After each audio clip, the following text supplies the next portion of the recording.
ये कहानी फ्यूचर यानी काफी आगे के टाइम की है, जहाँ दुनिया को हम तबाह हुआ देखते हैं। अब जमीन की ऐसी हालत कैसे हुई और किस तरह लोग अपनी जिंदगी गुजारते हैं, ये जानने के लिए बढ़ते हैं कहानी की एक्सप्लेनेशन की तरफ। तो मूवी की शुरुआत फ्यूचर की दुनिया को दिखाने से होती है, जब पूरी दुनिया का माहौल और हर चीज काफी खराब हो गई थी। दरअसल साइंटिस्ट ने एक्सपेरिमेंट तजुर्बा करने की कोशिश की थी। उन्होंने पेड़ पौधों के डीएनए में छेड़छाड़ करके उन्हें बदलने की कोशिश की, पर उनका ये एक्सपेरिमेंट पूरी तरह से फेल हो जाता है, क्योंकि उन्होंने पौधों के डीएनए को तो बदल दिया, पर वो इतने खतरनाक हो गई कि इंसानों की जान के ही दुश्मन बन गई। उन्होंने बुरी तरह चुन चुन कर इंसानों को शिकार बनाया, जिससे हालात इतनी खराब हो गई कि जमीन अब ऐसी बन गई है और ये खतरनाक वायरस हर तरफ फैल गया। जाहिर है ऐसी हालात में सरवाइव करना, जिंदा रहना बहुत मुश्किल था। हर किसी को अपनी अपनी जान की पड़ी, जिस वजह से इंसानों ने भी खुद को दो हिस्सों में बांट लिया। जैसे कि अमीर पैसे वाले लोग आम लोगों से अलग एक कॉलोनी बनाकर रहने लगते हैं, जिसका नाम सिटाडेल था। सिटाडेल कॉलोनी का माहौल बाहरी दुनिया की निस्बत काफी अलग था, वो रहने लायक था और वहाँ किसी चीज की तंगी नहीं। वहाँ की जमीनें भी काफी अच्छी थी। साथ ही सिटाडेल के लोगों ने अपने बीजों को ऐसे बदल दिया था कि वो कुछ भी उगा सकते थे। मगर सिटाडेल के लोग बाहर के लोगों को बीज तभी दिया करते थे जब उन्हें उनके खून या ऑर्गन जिसके किसी हिस्से की जरूरत होती। खून और ऑर्गन के बदले बाहर वाले बेचारे लोगों को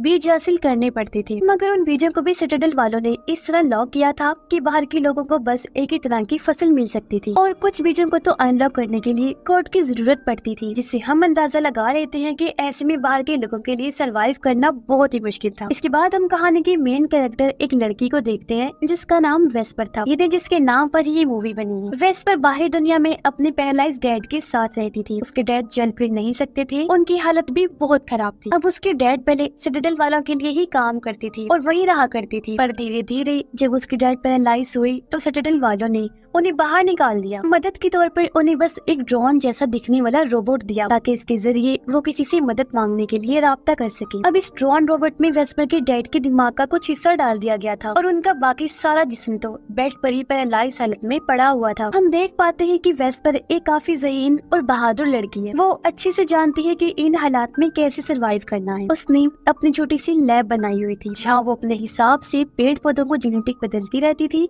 उन पर एक्सपेरिमेंट करती है। साथ ही वो अपने डैड को जिंदा रखने के लिए लाइफ सपोर्ट सिस्टम के जरिए उनका इलाज कर रही थी, जिसके लिए मशीन की जरूरत होती थी, क्योंकि तभी लाइफ सपोर्ट सिस्टम काम करता था और ऐसे उसके फादर अभी तक जिंदा थे। अब एक दिन वेस्पर जब ड्रोन रोबोट के साथ घर आ रही थी तो उसने देखा कि मेरे डैड की लाइफ सपोर्ट सिस्टम की बैटरी किसी ने चुरा ली है। इससे वेस्पर परेशान हो गई और अब उसे ना चाहते हुए भी अपने अंकल से मदद लेनी पड़ेगी, जो बहुत ही बुरा इंसान है, और वो उसके पास चली जाती है। असल में उसका अंकल एक ऑर्फनेज को चलाया करता था, यानी जहाँ बेघर बच्चों को रखा जाता है। वो बच्चों को अपने मकसद के लिए ऐसे इस्तेमाल करता था कि उन बच्चों के खून और ऑर्गन के बदले वो सिटाडेल वालों से लेन देन किया करता था, ताकि वो अपनी जिंदगी आराम से गुजार सके। अब वेस्पर अपने अंकल की हाँ कर देखती है कि कुछ लोग एक जग को मार रहे हैं। जग दरअसल इंसानों जैसे दिखने वाले ह्यूमनॉइड रोबोट्स थे, जिन्हें सिटाडेल वाली अपने रोजमर्रा के काम करवाने के लिए बनाया करती थी। वेस्पर के अंकल ने इस जग को वहाँ से खरीदा था, पर अब जब वो उसके किसी काम की नहीं रही तो वो उसे मरवा देता है। और वेस्पर अपने अंकल को बताती है कि मुझे अपने डैड की लाइफ सपोर्ट सिस्टम को चलाने के लिए बैटरी चाहिए, जिसके लिए वो अपना खून देने को भी तैयार हो जाती है। अब उसका अंकल खून तो ले लेता है, लेकिन बैटरी लेने के लिए उसे 2 दिन के बाद आने का टाइम देता है। वेस्पर कहती है कि 2 दिन तो बहुत ज्यादा होंगे, मेरे डैड नहीं रुक सकते। पर जब अंकल नहीं सुनता तो वो जबरदस्ती बैटरी चुरा कर भागने की कोशिश करती है, पर बेचारी ऐसा कर नहीं पाती और अंकल उसे पकड़ लेता है। वो फिर वेस्पर को वहाँ से बाहर निकाल देता है। अब थोड़ी देर बाद वेस्पर चुपके से अंदर घुस जाती है। उसे ऐसा करते हुए एक बच्चे ने देख लिया था, पर वो किसी को भी कुछ नहीं बताता। अब सबसे पहले वेस्पर यहाँ से बैटरीज चुराती है, जिसके बाद कई सारे बीज भी ले लेती है, जो उसके अंकल ने सिटाडेल वालों से ही लिए थे। जिसके बाद वो सीधा अपने घर भाग जाती है। अब ऐसे ही कुछ दिन के बाद वेस्पर देखती है कि सिटाडेल वालों के यहाँ से एक प्लेन उड़कर बाहर आया है, लेकिन वो कुछ दूरी के फासले पर ही तबाह हो जाता है। इसलिए वेस्पर फौरन उस तरफ भागती है, जहाँ उसे प्लेन के पास जख्मी हालत में एक औरत मिलती है जिसका नाम कैमिला था। वो बेहोशी की हालत में थी। वेस्पर जल्दी से उसे सहारा देकर उठाती है और अपने साथ अपने घर ले आती है। वो कैमिला का इलाज करती है, उसकी मरहम पट्टी करती है, जिस वजह से कैमिला की तबीयत में सुधार आया और वो कल को ठीक से उठकर खड़ी हो जाती है। वो वेस्पर से कहती है कि मेरे साथ मेरे डैड, तुम जाकर उन्हें भी ढूंढो, क्योंकि हम सिटाडेल के रहने वाले हैं। तो तुम्हें और तुम्हारे डैड को भी अपने साथ वहाँ ले चलेंगे ताकि तुम अपनी जिंदगी ऐशो आराम से वहाँ पर गुजार सको। अब ये सुनकर वेस्पर फौरन ही उसके डैड को ढूंढने के लिए निकल जाती है। उसने कैमिला के डैड को देख ही लिया था, लेकिन वेस्पर के उनके पास पहुँचने से पहले उसका अंकल उनके पास पहुँच जाता है। वेस्पर के अंकल ने पहचान लिया था कि ये आदमी सिटाडेल से आया है। वो उनके पास स्टाफ भी देख लेता है तो उसे पता चल गया कि इस आदमी के साथ यहाँ कोई औरत भी है, जिसके बारे में वेस्पर का अंकल पूछता है, लेकिन उसके डैड अपनी बेटी कैमिला के बारे में उसे कुछ नहीं बताते। इसी वजह से वो उन्हें मारने की कोशिश करने लगता है। जो देखकर फौरन वेस्पर भागकर आई उन्हें बचाने की कोशिश करती है, लेकिन कामयाब नहीं हो पाती क्योंकि उसके अंकल ने कैमिला के डैड को मार दिया था और वेस्पर को भी वो साइड में धक्का दे देता है। अब ये देखकर वेस्पर फैसला करती है कि मैं कैमिला को उसके डैड की मौत के बारे में कुछ नहीं बताऊंगी क्योंकि वो ये दुख बर्दाश्त नहीं कर पाएगी। इसलिए घर आकर वो कैमिला से झूठ बोल देती है कि मैंने तुम्हारे डैड को बहुत ढूंढा लेकिन वो कहीं भी नहीं मिले, इसलिए कल मैं उन्हें फिर ढूंढने जाऊंगी। यहाँ कैमिला वेस्पर से उसकी मॉम के बारे में पूछती है कि वो कहाँ है। तब वेस्पर बताती है कि मेरी मॉम को भी ये खतरनाक वायरस लग गया था पर अभी तक इसका कोई इलाज नहीं बन पाया, इसीलिए वो हमें छोड़कर एक बागी ग्रुप के पास चलेंगे ताकि हमें ये वायरस न लग जाए क्योंकि उस ग्रुप में जितने भी लोग हैं वो सब भी वायरस से इन्फेक्टेड है। उस बागी ग्रुप का नाम पिलग्रिम्स होता है। पिलग्रिम्स के लोग अपनी अलग दुनिया बसा कर रहते हैं और उन्हें बाकी किसी से भी कोई मतलब नहीं होता और वो हर चीज यहाँ तक कि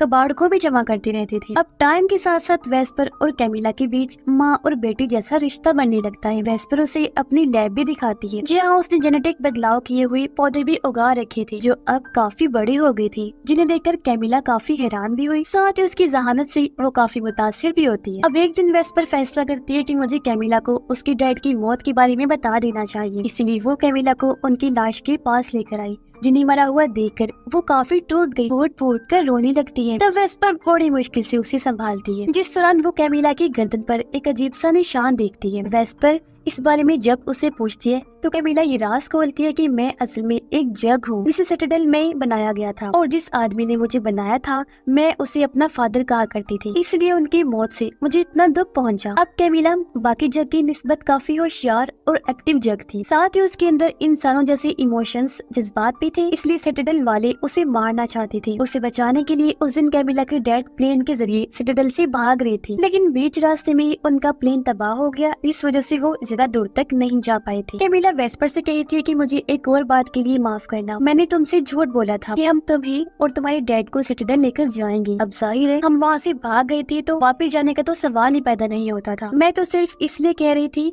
ताकि तुम डैड को ढूंढ लो। ये सुनकर वेस्पर को काफी बुरा लगता है। वो कैमिला से नाराज होकर उस पर काफी गुस्सा करती है कि तुमने मेरा दिल तोड़ा है क्योंकि उस बात के बाद मैंने तुम्हें आखिरी उम्मीद समझना शुरू कर दिया। घर आने के बाद वेस्पर के डैड ड्रोन रोबोट के जरिए वेस्पर से बात करती है और उसे समझाते हैं कि बेटा तुम्हें कैमिला को माफ कर देना चाहिए क्योंकि वो इस टाइम काफी दुखी है, टूटी हुई है। तब अपने डैड की बात मानकर वेस्पर उसे माफ कर देती है और उसके साथ बात करने लगती है। अब एक दिन वेस्पर को याद आया कि क्योंकि कैमिला भी सिटाडेल से आई है तो हो सकता है कि इसके खून, डीएनए और सेल से लॉक हुई बीजों को अनलॉक किया जा सके, लॉक्स को तोड़ा जा सके जिससे बीज इस्तेमाल के काबिल बन जाएंगे। वेस्पर ऐसा करती भी है लेकिन कोई फायदा नहीं होता, जिस वजह से वेस्पर मायूस और परेशान हो जाती है। उसे परेशान देखकर कैमिला एक म्यूजिक बजाती है जो उसे उसके डैड ने सिखाया था, तो उनके बचते ही कैमिला की सेल की मदद से वो बीज अपने आप ही अनलॉक हो जाते हैं। यानी इसका मतलब था कि इस धुन में बीजों को अनलॉक करने का कोड था और इसी वजह से कैमिला के डैड ने उसे म्यूजिक सिखाया था। वेस्पर ये सोचकर काफी खुश होती है कि अब इन बीजों की मदद से जितने चाहे और जो चाहे वो फसल उगा सकती है, जिससे हम भी अपनी जिंदगी ऐशो आराम से गुजार सकते हैं सिटाडेल जैसी, और हमें वहाँ जाने की भी जरूरत नहीं पड़ेगी। अब एक दिन जब वेस्पर घर पर नहीं थी तो यहाँ उसका अंकल आ जाता है। वो जब कैमिला को यहाँ देखता है तो उसे अपने साथ ले जाने लगता है, पर जब उसकी नजर कैमिला के गर्दन पर बने निशान पर गई तो उसे ये जानने में देर नहीं लगती कि ये लड़की असल में एक जग है। लेकिन इससे पहले वो कैमिला के साथ कुछ करता, यहाँ तभी वेस्पर भी आ जाती है और ये दोनों उसके अंकल पर हमला कर देती हैं और दोनों मिलकर उसे काबू कर लेती हैं। अब वेस्पर अपने अंकल को नहीं मारती, वो उसके सामने एक शर्त रख देती है कि अगर तुम सिटाडेल के लोगों को कैमिला के बारे में कुछ नहीं बताओगी तो मैं तुम्हें उन बीजों को अनलॉक करने का फॉर्मूला बताऊंगी जिससे तुम और तुम्हारे ऑर्फनेज के बच्चे कभी भूखे नहीं मरेंगे। अब पहले तो उसका अंकल शर्त के लिए मान जाता है, लेकिन उसके अंदर ज्यादा इनाम पाने की लालच आ गई थी, इसलिए वो घर वापस आकर सिटाडेल वालों से राब्ता करता है और उन्हें वहाँ कैमिला और बीजों के अनलॉक होने के बारे में बता देता है। इसलिए रात होते ही सिटाडेल के रेंजर्स अंकल के पास आए। वो सबसे पहले उसे मारते हैं क्योंकि वो नहीं चाहते थे कि हमारे बीजों के बारे में किसी को कुछ भी पता चले। जिसके बाद वो वेस्पर के घर की तरफ बढ़ते हैं। उनके आने की खबर वेस्पर और कैमिला को भी हो गई। इसीलिए कैमिला फैसला करती है कि मैं खुद को रेंजर्स के हवाले कर दूंगी, जिससे होगा ये कि वो लोग वेस्पर को छोड़ देंगे और मेरे साथ जो उनका दिल चाहे वो कर लेंगी। जिस पर वेस्पर के डैड दोनों को कहते हैं कि वो लोग तो वैसे भी वेस्पर को मार ही देंगे, उसे छोड़ेंगे नहीं, क्योंकि अब उसके पास बीजों को अनलॉक करने का कोड जो आ गया है। इसीलिए तुम दोनों को यहाँ से भाग जाना चाहिए ताकि जब रेंजर्स यहाँ आए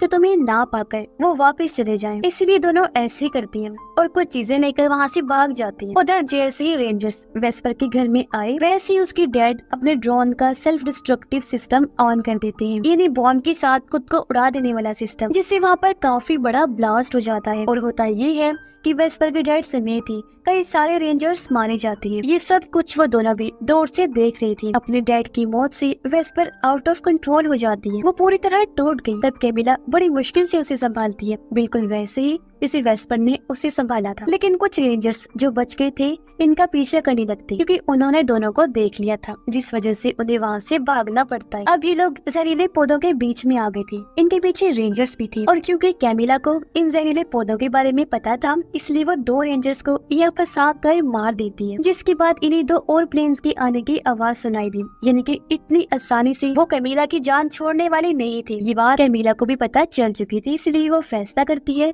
कि अब मैं खुद को रेंजर्स के हवाले कर दूंगी ताकि वेस्पर उन बीजों के साथ आसानी से यहाँ से निकल सके। पर वेस्पर उसे ऐसा करने से रोक रही थी, लेकिन कैमिला ने तो फैसला कर लिया था जाने का। अब कैमिला के पास किसी को भी सुलाने की ताकत थी, जिस ताकत से वो वेस्पर को भी गहरी नींद में सुला देती है। और अगली सुबह जब वेस्पर की आँख खुली वो देखती है कि कैमिला यहाँ पर नहीं है, जिसका मतलब साफ था कि वो रेंजर्स के साथ सिटाडेल वापस जा चुकी है। और वेस्पर भी अपने घर आती है जहाँ सब कुछ तबाह बर्बाद हो चुका था। वो अपने घर की जमीन में कुछ बीज गाड़ देती है ताकि यहाँ फसल उग सके। तभी उसके पास कुछ बच्चे आ जाते हैं जो दरअसल उसके अंकल के ऑर्फनेज के बच्चे थे। अब उन बच्चों को लेकर वेस्पर पिलग्रिम्स यानी बागी ग्रुप के पीछे जाती है ताकि उन्हें कोई मदद मिल सके। जहाँ आकर वो देखती है कि पिलग्रिम्स ने कबाड़ इकट्ठा करके एक काफी बड़ी टावर जैसी बिल्डिंग बनाई हुई है, जिसके ऊपर वेस्पर चढ़ के उसके बिल्कुल ऊपर आ जाती है और उसके पास जो बीज थे वो उन्हें हवा में फेंककर चारों तरफ फैला देती है, जिसका मतलब था कि आने वाले वक्त में यहाँ